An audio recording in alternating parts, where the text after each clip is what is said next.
Vážení diváci, vítam vás v televíznom klube Nepočujúcich. Umelecké aktivity Nepočujúcich sledujeme už dlhé roky. Prinášame vám reportáže z rôznych kultúrnych podujatí a prostredníctvom Festivalu kultúry Nepočujúcich svätého Františka Saleského v Nitre sme vám ukázali aj príklady kultúrnych aktivít Nepočujúcich v zahraničí. Predstavili sme vám viacerých nepočujúcich slovenských výtvarníkov, básnikov, filmárov, fotografov, ale i hercov a tanečníkov. Áno, tanečníkov. Viem, že táto informácia je pre mnohých počujúcich divákov asi nepochopiteľná, ale je to tak. Aj nepočujúci majú radi tanec.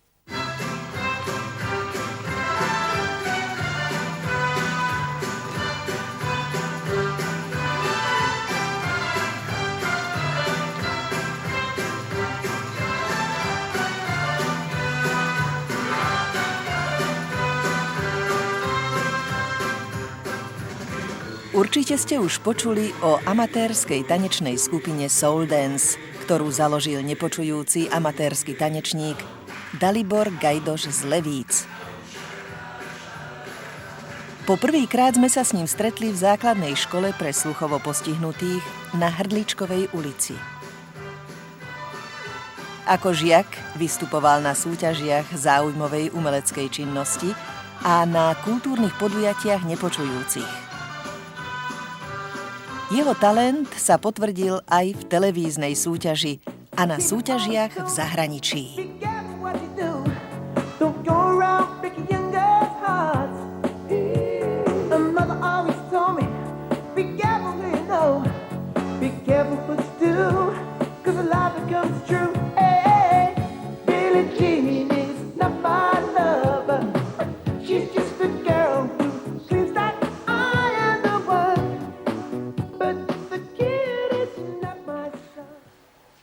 Kedy si začal tancovať? Od 13 rokov. Začal som na základnej škole. Podľa koho tancuješ? Máš tanečný vzor? Prvýkrát som tancoval ako malý Jackson. Prečo práve on? Pretože sa mi páči. Páči sa mi jeho tanec. On je môj vzor.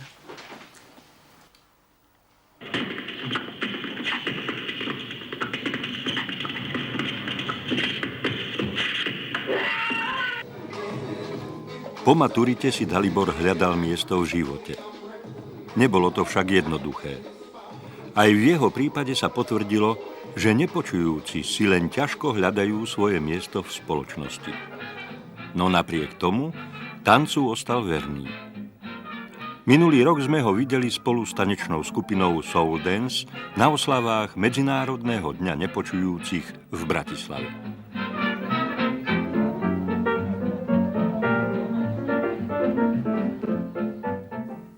Keď sme sa v lete dozvedeli, že Dalibor so svojou skupinou pripravuje novú hudobno-tanečnú show, rozhodli sme sa, že vás o tomto podujatí budeme informovať. Tancu a mladým tanečníkom venujeme celý televízny klub Nepočujúcich.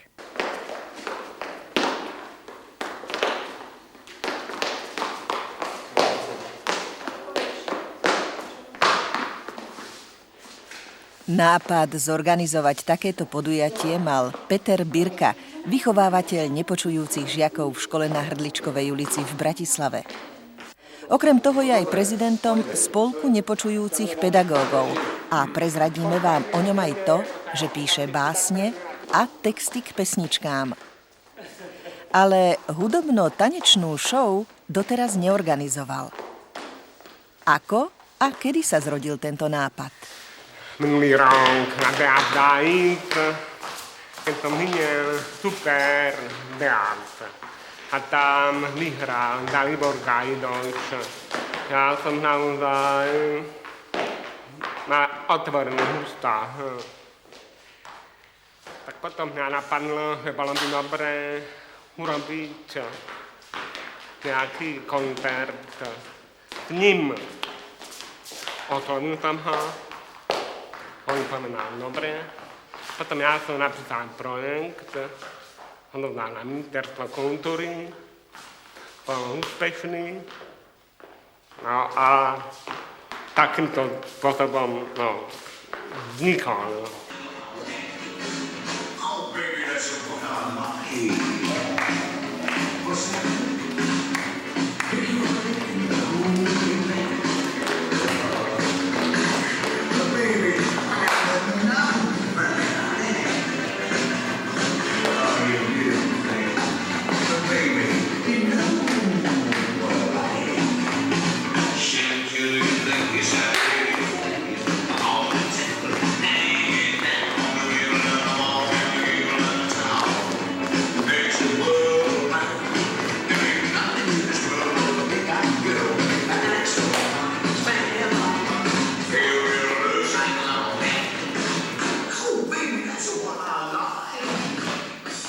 Dalibor, ty si tvorivý človek.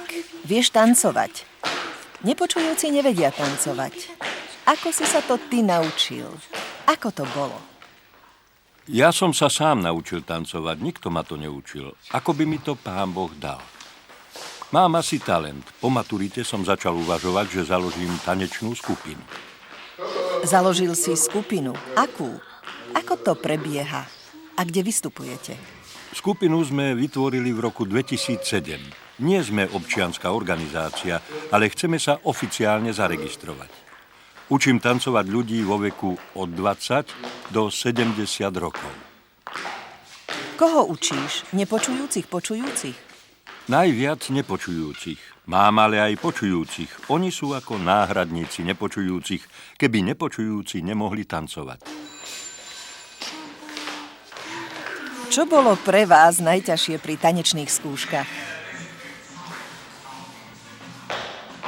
Náročné boli tréningy s hudbou, pretože nepočujúci nepočujú hudbu, necítia ju, musia sa snažiť.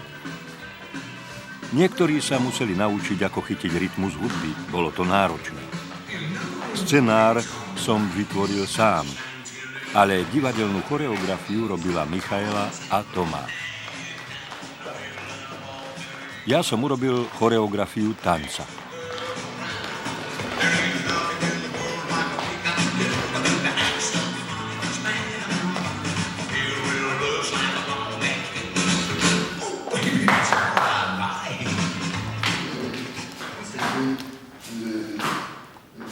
Miška je absolventka Janáčkovej akadémie muzických umení v Brne. Často sme ju videli v divadelných predstaveniach na Slovensku. Miška, čo ty radšej robíš, divadlo alebo tanec? Mám všetko rada. Je to ťažká otázka. Radšej tanec, lebo tancujem od malička. 9 rokov som chodila do baletu s počujúcimi. Doteraz tancujem. Milujem tanec. Ako si začala spolupracovať s Daliborom? Poprvýkrát som sa s ním stretla pred 2 rokmi na festivale v Nitre. Vystupoval s indickým tancom. Videla som ho, perfektne tancoval, veľmi sa mi to páčilo. Všimla som si, že tanec má v krvi. Hneď po vystúpení som išla za ním a povedala mu, že to bolo perfektné. On mi poďakoval a začali sme sa rozprávať o tancovaní. Vymenili sme si adresy a od tých čias sme v kontakte. Everybody's got the fever, that is something you all know. Fever is such a new thing, fever started long ago.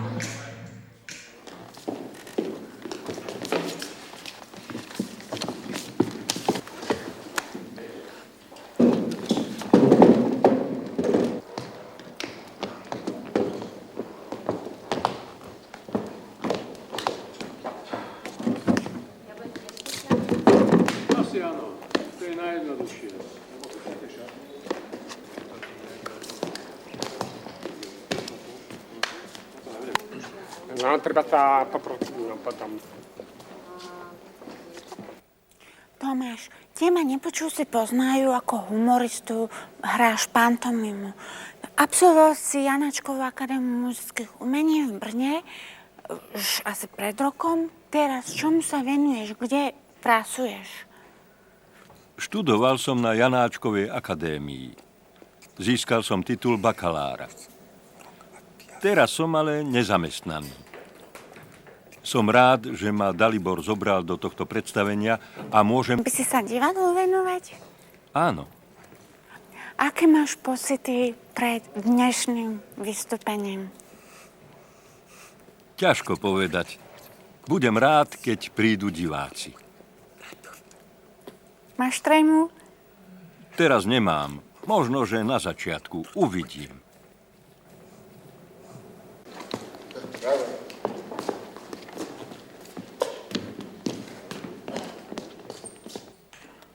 Tu je super. Všetko je normálne. Veľa sme trénovali. Dalibor Gajdoš mi všetko vysvetlil. Ukázal mi, čo, kde mám urobiť, aký pohyb. Pretože ja sa pohybujem ináč. Dalibor mi ukázal aj to, že mám robiť pomalšie pohyby, pokojnejšie tancovať a tiež, že sa musím pozerať na tanečníkov, aby bola medzi nami súhra. Veľakrát sme to opakovali. Teraz to už viem. Treba to ale stále opakovať. Dalibor ma to naučil. Som rád, že som tu a že môžem tancovať. Kristinka, ty počuješ, aké máš pocity zo spolupráce s nepočujúcimi? Takže som počujúca, medzi nepočujúcimi je to pre mňa niečo nové, je to zážitok, skúsenosť, príjemná spolupráca, ľudia sú veľmi ochotní, takí ako počujúci, úplne normálni ľudia. Tá komunikácia je o niečo ťažšia. Častokrát som bola na tréningoch sama, jediná počujúca medzi toľkými nepočujúcimi a nebolo to príjemné, pretože som nerozumela, neovládam posunkovú reč a bolo to pre mňa ťažké.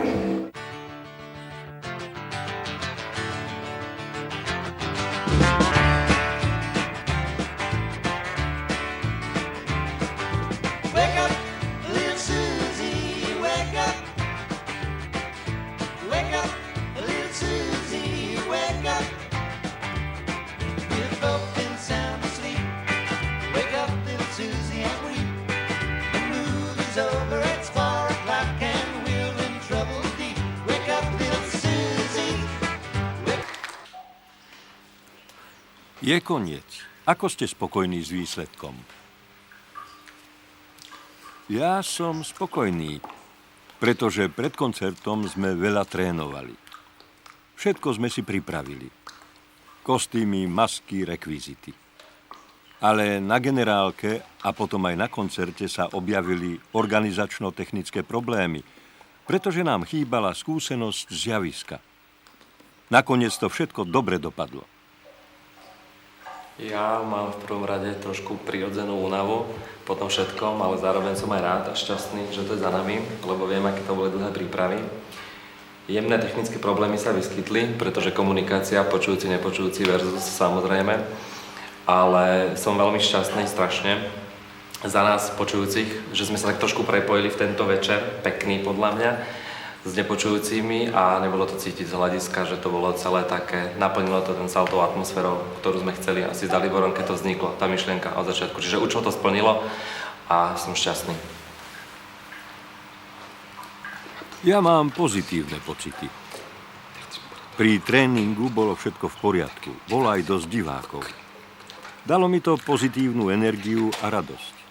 Ale boli aj negatívne problémy, chyby. Hlavne technické problémy s hudbou a s organizáciou v zákulisí. Aj keď niektoré veci neboli celkom domyslené, ja mám z tohto celého iba pozitívny zážitok. Bola to krásna skúsenosť, som tu najmladšia tanečnica, počujúca, jediná tanečnica, teda okrem Petra, ale tak ja som ich mala rytmicky viesť. Boli trošku problémy, ale ja som šťastná, že som sa mohla zúčastniť takéto akcie s nepočujúcimi. Bolo to úžasné.